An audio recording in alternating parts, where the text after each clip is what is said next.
ఇదిగోండి బ్రేక్ఫాస్ట్ వచ్చేసి oats pasta tiffin ఎలా ఉందో టేస్ట్ చేసి ఎలా ఉందో చెప్పండి. హెల్తీ ఫుడ్, బాగా హెల్తీ ఫుడ్ అండి. బ్రేక్ఫాస్ట్ ఇదిగోండి ఓట్స్ పాస్తా కలిపండి.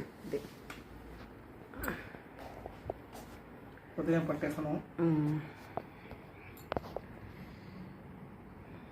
పంచదార కూడా దగ్గర పెట్టానండి, ఇంపితం అవుతుందో లేదో. అదిగోండి సీసా.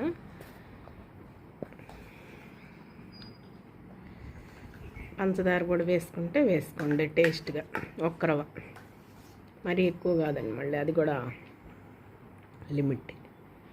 ఎలా ఉంది? బాగుందండి. ఎంతో మంచిదండి, ఆరోగ్యానికి ఎంతో మేలు చేస్తుంది. ఫుడ్ అండి బాగా. దొండకాయలు ఉన్నాయి, చకటకా కోసి పెట్టేశానండి. కూరగాయలకు బయలుదేరాలిగా.